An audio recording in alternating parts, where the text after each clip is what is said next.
but like there's a period between when the brothers leave and then when the new guests come in and Kirk had to go take a piss. You listen to that 5 minutes and tell me that kid can host a fucking show. Very good.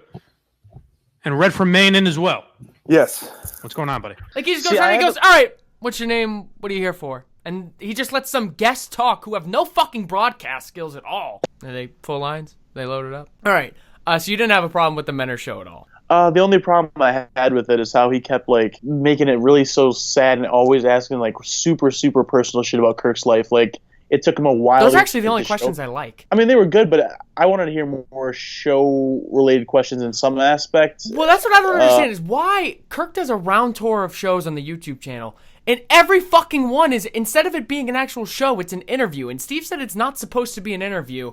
And then every single person, and it just turns into an ass-kiss fest, and nobody, like, why not just, everybody dreams of, oh, I wish I was in Blind Mike's seat. Oh, I wish I was the fourth person on the show. And then you just have a Q&A. Well, it's funny because even with Blind Mike, he had to tell him, like, a couple minutes into it, he goes, hey, Mike, yeah, they listen to the show. Just start fucking around, joking around. But, yeah, no, with the Menors one, too, that's how his intro was, let's make it this, this great interview. You're a great interviewer, and I want to be just like you. As an interviewer, I don't think he did too bad. Like I said, his questions were all like sad, and I think he said in his like when he opened up with Kirk, he was like, "Oh, I learned. I tried to take notes from like when you would interview on Enough About Me. I didn't listen to Enough About Me. That was like his podcast between EI and Barstool. I didn't listen to it, but if that's where he learned how to interview, it's fucking awful. Like it was no, seriously, it wasn't good. Oh, and then on top of that, the rivalry with Steve, like, I get it, like, that was, like, the thing that put him on the map and whatnot, but every time he, like, there was only, like, 3 insults thrown Steve's way the entire hour and change, whatever the hell it was, and then on top of it, like, they were just, like, they weren't great. He was, like, they had, like, the old, Menors at one point was like, oh, he's good at pushing, yeah, he's really good at pushing buttons. Like, okay, is this 2005? Yeah, he's very good at pushing buttons, that's for sure. Right, yeah, every time he threw a jab in, it was a pussy jab.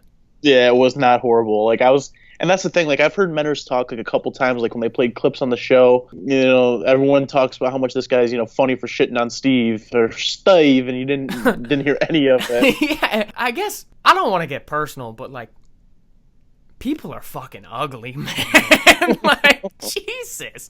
Like, Menors straight up looks like Tiger Woods when he had, like, that photo when he just, like, went into jail. What do they call it? A mugshot? Where, like, yeah. Oh, my God. Yeah, his wife just chased him out of the house, the fucking 9-iron. They're sitting Menors. I mean, I don't know. Get my cumbies. Lucky for you. It's delicious!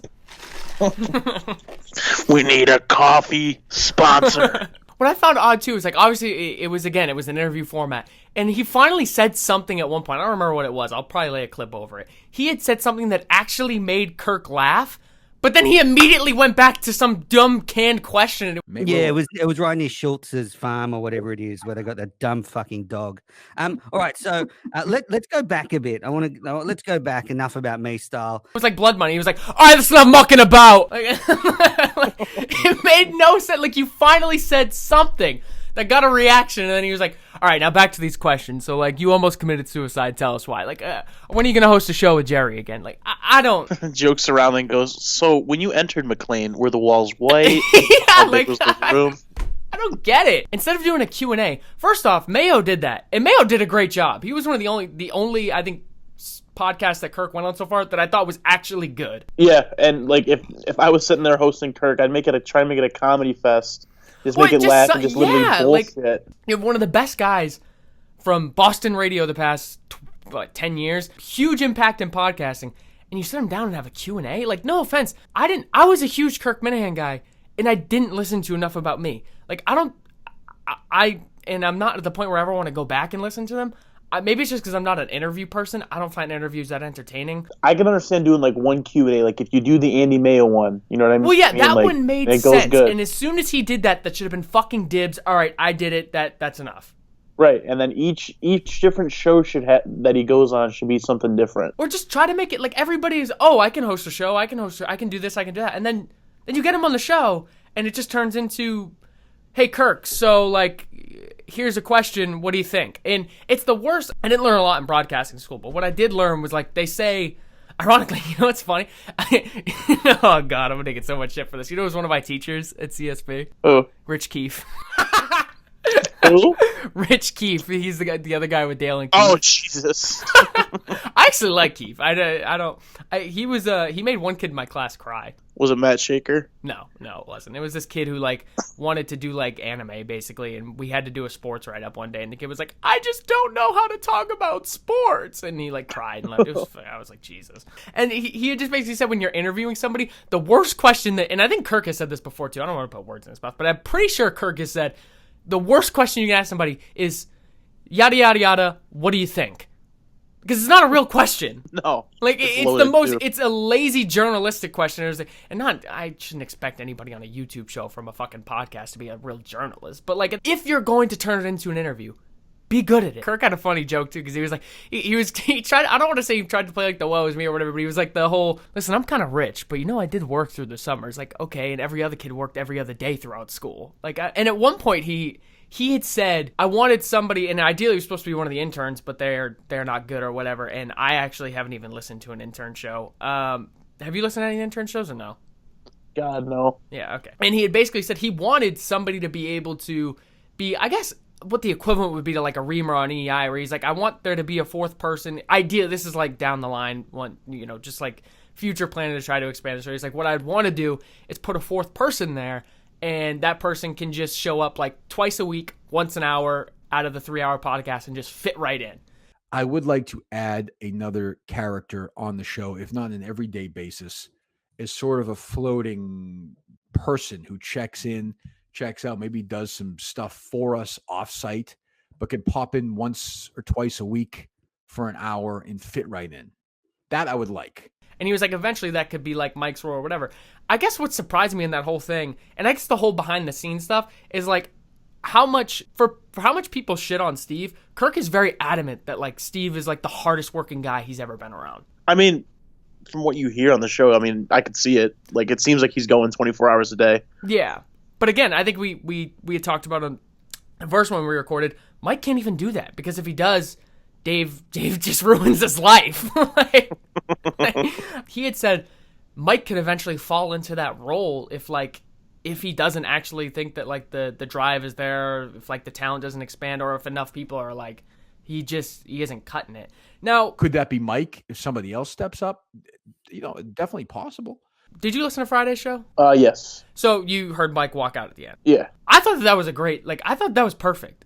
People were like, "Oh, you should have stayed. You should have fought it out." I thought it was just better for him to get up and walk out. It was, to me, it was the most badass thing Mike could have done. Like, just because if he was going to stay and fight, he would have gotten his head ripped off. Well, stay and fight, or if he just, like he said in Mike and the Minifans, he's like, if I just stay in there and, oh, okay, boss, sure, whatever you say, I'll stay here. Yeah, eventually, well, that's what I'm saying, because eventually Kirk was in one of those moods where he was going to try to rip his head off, and I don't think that, if you listen to Mike and the Minifans with Kirk, that essentially turned into Kirk and the Minifans. Like, because it wasn't, I felt bad. What? Like, he can't host a show. You're cutting in and out. Is that me or no? Probably. It's going to be a good show. Why would any of this work for the only show I do that matters, huh? No, not at all. Like, and I feel bad, I guess, because of the fact that everybody, myself included, from the very get-go has said, hey, you need to be more aggressive. You need to be more combative. And then he tries to do it, and it just sounds like you can tell Kirk is somebody or Steve is somebody. When Steve gets upset and he goes at somebody, it sounds like Steve genuinely pissed off and he can go at somebody. When Mike, trying to go after somebody, it almost sounds unnatural. Yeah, like it sounds almost like it's planned out, like thought out, like a couple hours in advance. I'm going to say this, and this. Yeah. Oh, well, and like, he had said on the Menor show or whatever, when he was talking about that rotating fourth chair or like Mike potentially being demoted or whatever, he goes, in an ideal world, Mike would come into the show one day and go, hey, you know what, Kirk, fuck you, I'm starting the show today. I'd like to see Mike come in one day. This fucking thing I read yesterday, Kirk, you start the show every day. Shut up for a minute. I got this. Why are you saying that? Why are you saying that? As opposed to saying, fuck you, Steve. You're not fucking funny. You fucking suck. Why are you say something funny, Steve? Be funny. Mike made it abundantly clear that before Mike and the Minifans, he had listened to that Menor show. And he comes out and it's just basically with that whole fuck you attitude. Today's going to be the day I start sticking up for myself. I guess I should address the elephant in the room and just get this out of the way with Kirk and say, Kirk, I know you're sorry. I guess the only question is, how sorry are you for bullying me yesterday? When did you come up with that one? A little bit. I knew you'd like that too, and I knew that would be your line. I saw with Andy Mayo. You've gotten to the point in this media tour that you're recycling bits now. You're recycling. That was on Mayo's show the other night. You're cutting in and out. Is that me or no? Probably. My filter's all fucked up on this thing too. It's fucking. Oh, good. It's going to be a good show. Why would any of this work for the only show I do that matters, huh? When you for 10 months have a track record of sit and laugh, sit and laugh, sit and laugh, nod your head, which I've become okay with because I don't think that he's a combative person. But when you come in for 10 straight months and you have that attitude, and then out of it just so happens the one day you decide to stick up for yourself is also the one time you heard Kirk say you should do it on Menner's show before, like literally the day fucking before. Yeah, you look like a bitch. Yeah, it's not even that he looks like a bitch. It just looks like he's trying too hard. Right. You know, the one thing I liked on the Menner show that Kirk said about this Mike is officially the cunts group chat. No, it was when Kirk said, Mike trying to be aggressive. That's like me going in there and trying to be like Mike. It's. Oh, did he say that? Yeah, towards the very. That's a very fucking end of the genius Menner show. analogy. Yeah. No, because I guess it's true, and they said, I think at some point on there that Steve is not. Mike had said, well, Steve's not actually that funny. And he's right, he's not. But the character of Steve is fucking hilarious, just because Steve's he's funnier than Mike now. Well, yeah, it's not even debatable. But like at the same time, it's just because Steve is a little bit of, and I guess you kind of have to be in this world. Like he's a lunatic. Like the whole aunt thing. Like he's like, you must attend a funeral, which is bullshit because you invited him to one and he didn't go. He's this murderer, going around just slaughtering animals. Yeah, he's guarding geese or whatever, Canadian geese. Like none of like Steve isn't gonna go to like a stand-up show and be a riot. But like at the same time, he's also a lunatic, and when you pair that with Kirk can bring that out of everybody. Like he said, like I'm sure. God, no, I would never listen to him on the Howie Carr show, but I guarantee you he wasn't even that person. I don't even know if he talked on the Howie Carr show. He might have just pressed button. And another thing, too, the intros for both those shows are fucking terrible. Yeah, well... That Manners to Midnight one, I hate how long the Manners to Midnight one is. It's like 5 fucking minutes. It should be like... It's one of those things where it's like, it's funny, you see the kangaroos hop around for about 8 seconds. Okay, cool, start. But it's like literally 5 minutes. Yeah, no, that was way too long, and it's like... I don't know. I hated that shit. Okay. All right. Good. Well, kid says exactly what I'm going to say. This happens every fucking time we do something. Just like we used to do the facts, this kid would say exactly what I wanted to say. And I'm stuck there going, yeah. I agree. I say yeah, or I got to pull some other bullshit thing that isn't even true out of my ass. It's delicious! And then the Mike and the Minifans one is, I get that Steve's a liar guy is fucking hilarious, but he is a god-awful singer. Oh, yeah. He's a fucking terrible singer. I think at one point they talked about doing like a Minifans Got Talent. Maybe it can be like a ghostwriter, but that kid cannot fucking sing at all. Yeah, but see, that's why I like it, though, because he just embraces it and goes on there and still makes hilarious fucking music. And then it's like almost a recognizable voice now, like a signature. When you hear that, Steve's you know exactly who it is. That's fucking great. When Mike started getting more and more comfortable, specifically before the whole Madawaska thing, like he talks about like gearheads, those don't exist. And then he had said, he was talking about, I think it was when he was drunk on one of the Mike and the Minifans episodes where he's like, some people are saying I should host my own show. No. If you look, because I don't know, the Mike and the Minifans thing was split up, right? It was like the brothers first, and then it was 5 other guests or something like right. that. Yeah, so if you, I don't know if I can post the whole thing or not, because it might be too long, but like there's a period between when the brothers leave and then when the new guests come in, and Kirk had to go take a piss. You listen to that 5 minutes and tell me that kid can host a fucking show. It's so bad. Wait, are we going right now or no? Yeah. Unless you want, you can take a break and I can talk to these guys for a minute if you like. All right, I got to urinate for a second. Okay. All right, come on in, boys.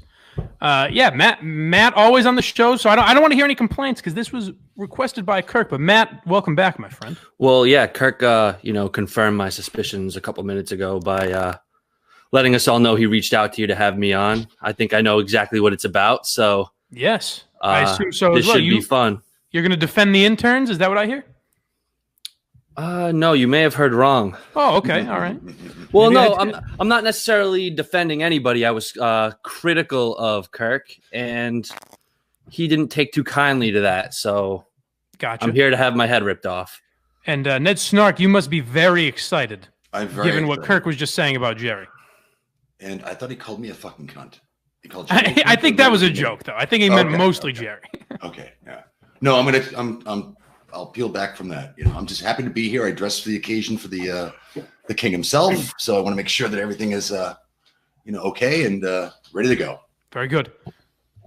And Red from Maine in as well. Yes. What's going on, buddy? Pleasure to be here. Thank you for How having bad me. was that first half, huh? Jesus Christ. Well, you were on it. I mean, that's a good fucking start. Like he just goes around and he goes, all right, what's your name? What are you here for? And he just lets some guests talk who have no fucking broadcast skills at all. I don't understand. What is the draw? I've never listened to Trash Talk, but from listening to some of MHB on the Minifans show and other shit, I'm guessing MHB must run that show. Yeah, I have you no listened idea. to I don't it? listen to MHB either. And Oh yeah, because I there's no way Mike can run that show and it actually be. I mean, not that it's successful anyways, but yeah, after listening to the Mike and the Minifans last night, I don't feel like he can run a show by himself. swear to God, it was like I was watching it and I literally felt painfully sorry. Yeah. Yeah. Oh yeah. Yeah. Yeah. Yeah. So when you watch that second portion of, I guess I'm going to call that basically an interview too. It was just basically Mike and the Q&A fans. Like it was the third straight fucking, I didn't listen to the incel one because he had basically said on the show that like, don't listen to it. So I take instructions. I do as I'm told. Did you listen to the incel one or no?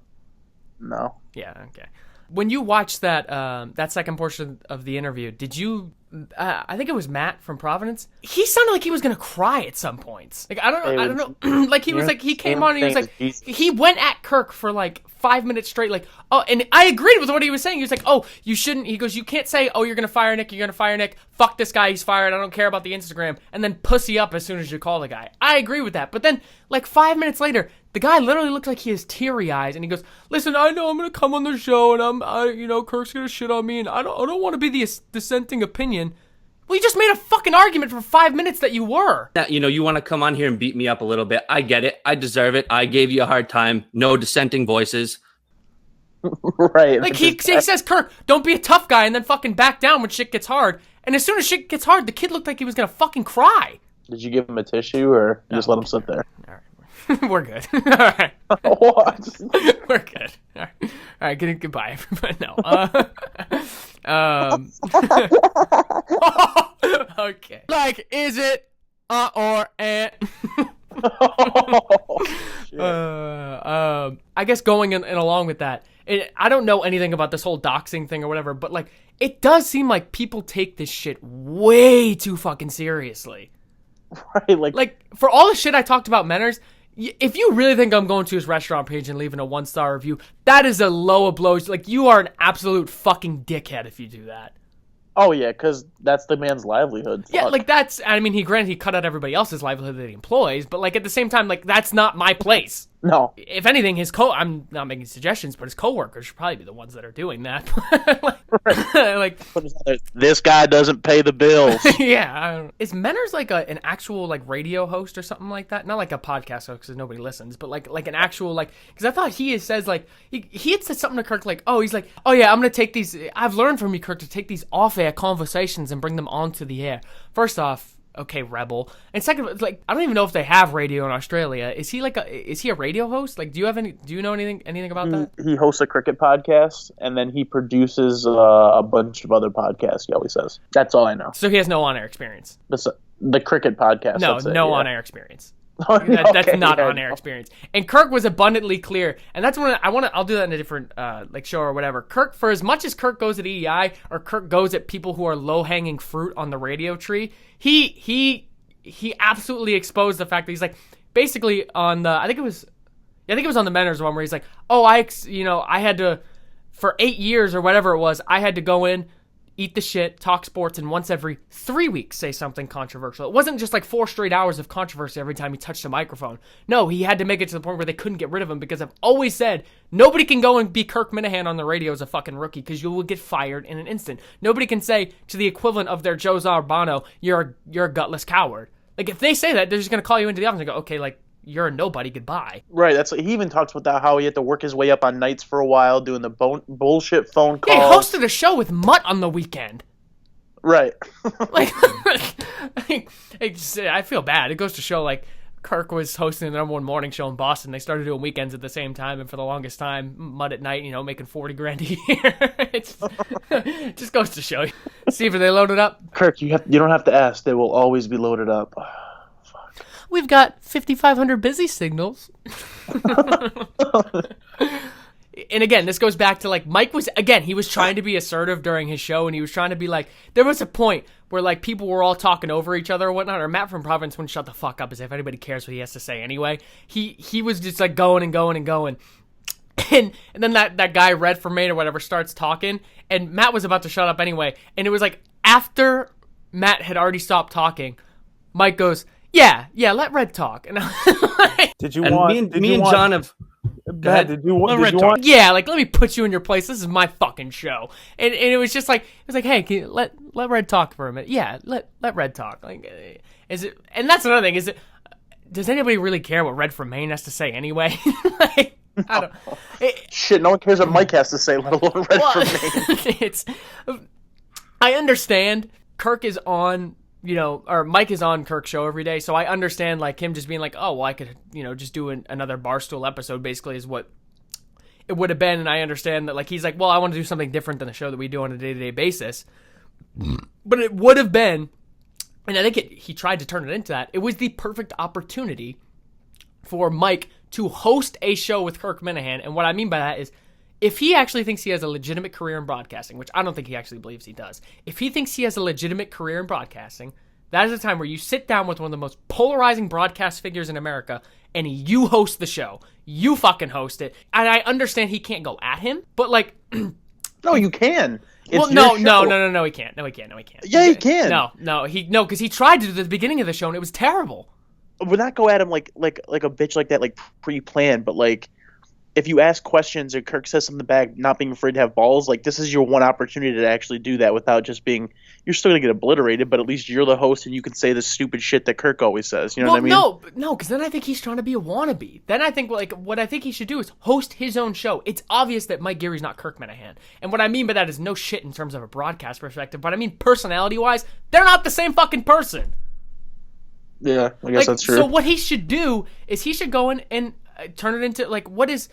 I guess it's very odd for the KMS show. The KMS show doesn't have a niche. Like, when it first came out, it was under, like, sports and rec. Now it's under comedy. Like, it's that old thing. Try to tell somebody what the Kirk Minihane show is about. They do not have, like, they're not specifically talking sports every day. They don't talk, like I go to YouTube and I watch wrestling shows. They don't talk wrestling. Like, it's never one thing every day. No, yeah, it's hard, like, when you're trying to explain to people, go listen to the show on Barstool. What's it about?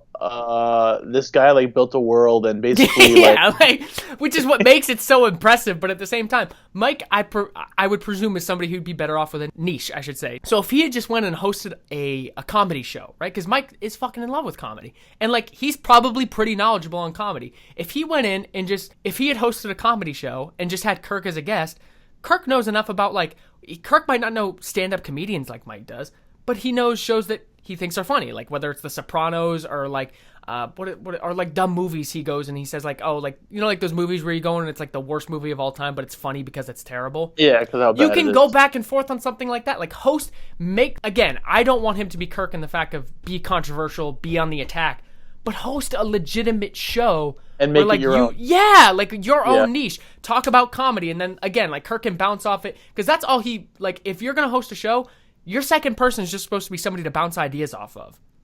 Right, and not even, like, obviously you should make your own, but even if you don't do that, don't just, like, sit there and not know what's going on. Talk about stuff like you said, like, about comedy.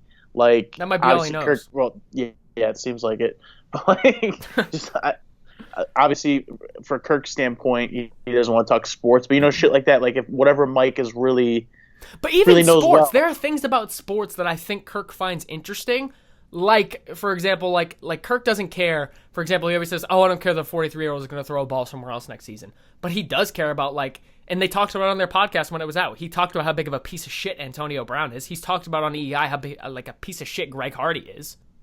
Right, that, or you could even talk about people in sports like LeBron, like, not stop running their mouth and using their platform to talk about politics. I'm sure he would talk about that too. Well, yeah, because I think that like Kirk as a whole thinks sports is boring, but there are facets of sports or things about sports. Like that's why Undisputed sucks. They talk about the same exact shit every fucking day. Whereas if they had just, like if they had said, like you said, instead of talking about, oh hey, LeBron James went 30, 10, and 10 today, and if they said, hey, well, LeBron James went out for the I Promise School and made a speech saying like I'm the best, I'm this, that, and that, and it's 50% taxpayer funded, like why don't you talk about that instead? Right. Every day on Undisputed, it's either LeBron, Cowboys, Pats, Aaron Rodgers. Yeah. And then maybe one off topic. Yeah. I know you don't. I'm going to get a lot of shit for this. I know you don't listen to the Alex Jones show, or you don't listen to, like, you've never even been to his website. Alex Jones is on from, like, for example, his network is, I think, where Kirk's trying to build, and somebody's going to cut that up or whatever and be like, yeah, that's exactly what I'm trying to build, you fucking moron. Whatever. Piss off. Like, but Alex Jones is on, like, for example, he's on from, like, 11 to 3. Then he's got Owen Schroyer on from 3 to 7. Then he's got David Knight on from 7 to 11 p.m. at midnight. So I think what Kirk's trying to do is, and eventually he's going to have to filter some of the YouTube shows out, which shouldn't be a problem because you can cut half of them right now. They're fucking terrible. But he wants to almost build, like, the KMS YouTube show is like a round running, I don't want to say a radio station, but like a constant communications network, basically like radio. Right. You got something going all day from, but it's all like the same way the Alex Jones show or whatever is all conspiracies and politics all day. It's all KMS content all day. And I don't know if the audience is quite big enough there for that yet, but I do understand, like, as the podcast gets bigger 2 years from now, there's definitely going to be more listeners 2 years from now than there are today. Right, especially with the quarantine going on. Yeah, so that's like the time where you take that 2 year period or whatever and you build all these, you put some stock into the good YouTube shows, or like you you shit on the ones that suck and eventually filter them out, or if you think a host sucks, you get rid of them over the next year and it causes some controversy, you get some Twitter attention or whatever. And I will say, like, what, they're right in that terms of, like, what other show, like, imagine trying to do, like, hey, this is the Greg Hill wrap-up show. Like, it doesn't exist. Because my dad would still listen to that on the way to work. What's odd to me is they for so long were like, oh, we don't want Kirk on because he doesn't talk sports. Greg Hill doesn't talk sports all the time either. Like, half the time he just talks politics. Politics with a stupid lead, which is usually retarded. Like, they're... Yeah, the lead, and then they have a segment called, The News. And it's like, I wish Steve had that cut up from, like, because it's Danielle's part, and it's like they took this stupidly cheesy clip from like a movie or a TV show or whatever, and it's like this woman, and it's always that, like they say, it's like that girl's like, yeah, I fit in with the guys, yeah, I like sex, and like whatever. And she's like, I'm good at two things: screwing and reading the news. And it's like, okay, it's so terrible. I guess going based off that Alex Jones show or like whatever, I think that's a genius network that he should try to build. But he's not going to build it with the fucking intern show. No. He's not going to build it with, like, I don't want... I guess it's not fair to say Mincel Intel because I never listened to it, but... Yeah, I think that one's all right, and I think you could do the Menors to Midnight, too, for sure. Yeah, and I do think even though there are some... I'm sorry, what did you just say? I don't think the Menors to Midnight one's that bad. I really don't. Well, I think it's bad for how much they talk about it on the show. Well, see, like, you would think that's why I went into it with such high expectations, because they say all the time on the show, like they reference Menors to Midnight on the show all the time. And if Kirk Minihane is taking time out of his day to recognize a show, like, I think it's got to be decent. Unless he's shitting all over it. But he playfully shits on that show. Like, he says, oh, like, I love Menors. Menors is good.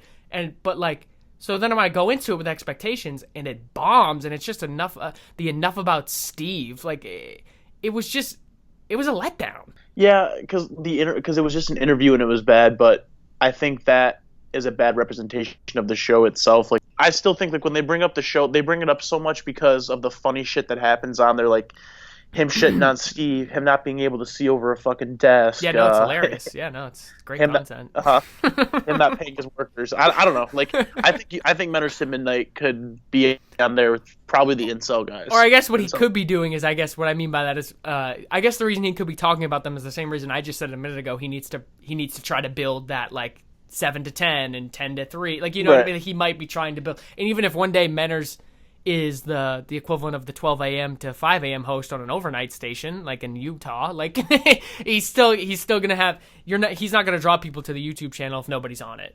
So I guess there's that point of where he does want to drive traffic to the YouTube channel. And that's the other thing, whereas I am already, how long is this going? 45 minutes. I really would like to cut this up and put it into like 15-minute increments or whatever, just because of the fact that, like, I don't know, again, whoever runs their YouTube is terrible at it. I understand Kirk Minihane is a popular figure, but outside of Kirk Minihane, nobody fucking knows who Kirk Minihane is. No, like when I tell people I listen to Kirk, they're like, "Who the hell is that?" Yeah, like unless you're in Massachusetts and you listen to EI or you have some relevance of Boston radio, somebody in Kansas has no fucking idea who that is.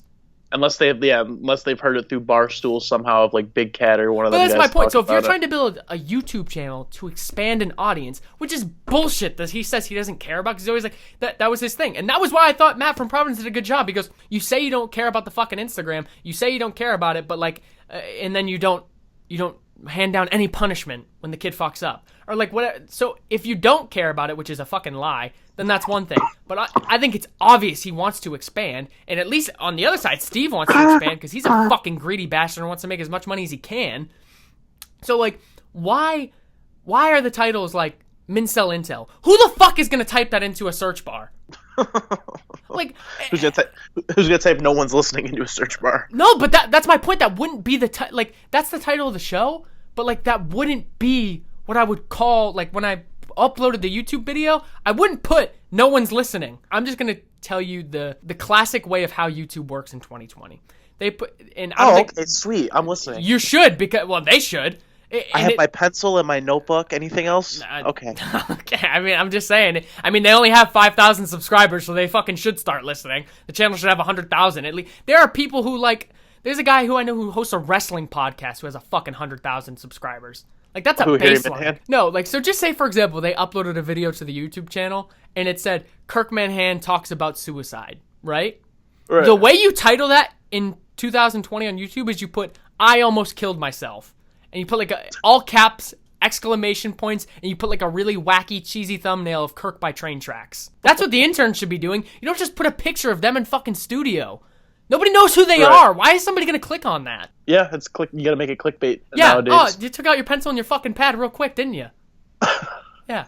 Fucking take notes, cunt. I think it might have been Red from Maine, because I forgot we were actually talking about the Mike and the Minifan show. I think it was Red from Maine. He said, "Oh, you struck gold with Menners." And you seem to think he struck gold with Menners. How did he strike gold with Menners?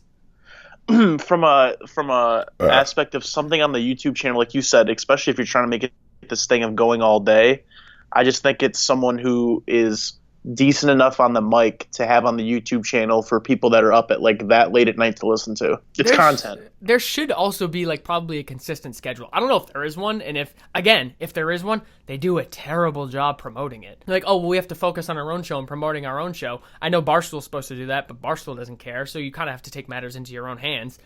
What, like, it should just they should have, like, isn't that what an intern's supposed to do? In a perfect world, one of these interns would have had the initiative or the talent to be that person. Clearly, that's not happened. Yeah, I would assume so. It's very apparent that the interns should have no aspirations to ever crack a microphone. No. So they should be entirely focused on social media. Justin's the only one I want to give credit to, because he actually produces like a lot of the YouTube shows and shit. What does that mean? I don't know, but he's just producing a lot of them. like I understand Steve's role as a producer, but like what does Justin do? I think it's making sure like everyone's connected, making sure the audio's good, the video's good, then editing it. So I'm technically a producer right now. Then a real fucking hard job. Why does Menners have a producer? Why the fuck does he have a producer? I think it's just someone else to talk to, and it's because he's on edge. You got to be careful. He's got to be ready to have that dump button ready to go. Menners is fucking gold. He's mad Menners. He's crazy. Oh god, that is so crazy. I understand that like intros are. There's no way you can do an intro and have it be comfortable, but like, hey, it's Mad Menners. Hello, everyone. It's Mad Menners. Like, I guess people can laugh at it because he's edgy. He's what they call in the business. He's got edge. The wacky sidekick. He's so wacky. Revenge. The revenge tour. I'm the producer, right? Okay, all right. Let's see if I have anything else. I'm gonna go to the KMS Show YouTube and see. Here we go. Mike and the Minifans, April 18th, 2020, featuring Kirk. First off, Is Mike and the Minifans a fucking trademark? Like for Mike and the Minifans, you could have put Kirk Minihane roast blind man on own podcast. All right, so they shouldn't hire you as social media coordinator. Cooking with Big Steve. That's dumb. And what I mean, like, what else are you gonna call that though? Well, like, I don't something. You have to make an episode unique. That's fine. That's what I'm saying. So I'm saying if Steve was gonna post that cooking thing. Well, I'm saying I didn't watch it, so like. But I'm saying, like, say for example, if in the episode maybe he like maybe he like fucking burned his hand or burnt his shit or whatever. It's like cooking experiment goes terribly wrong. Like you see those clickbait titles in the YouTube recommendations all the fucking time.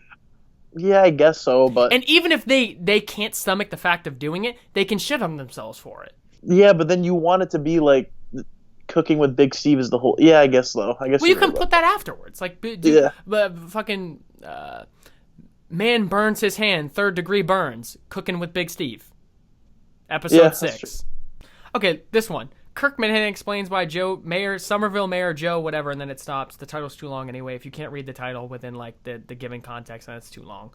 Right. And the thumbnail picture of it is Kirk's picture from EEI and a generic picture of the mayor from Somerville. Like, if you compare that to like a fucking Logan Paul thumbnail, it's almost like Kirk always jokes about how stuck in the past radio is and like how they're just set in their ways and that's why they're dying. Who the fuck is gonna grow with that thumbnail? Yeah, or even on here on the YouTube thing, these all-time segments. You just sound like a drunk Mike. You're like, even here on the YouTube segment. No, the folder all-time segments on here, like the one about the aunts and aunts or just shit like that, or the Rich Mandarin one. You could put a way funnier title to draw people to it because they are fucking hilarious. All right, we're good. What is that? This was pretty reprehensible. I don't understand how this could be anybody's idea or humor. Anyone's idea of humor, you fucking idiot. Oh, wow, I didn't know that. This could be anyone's idea or humor. Yeah. All right, goodbye.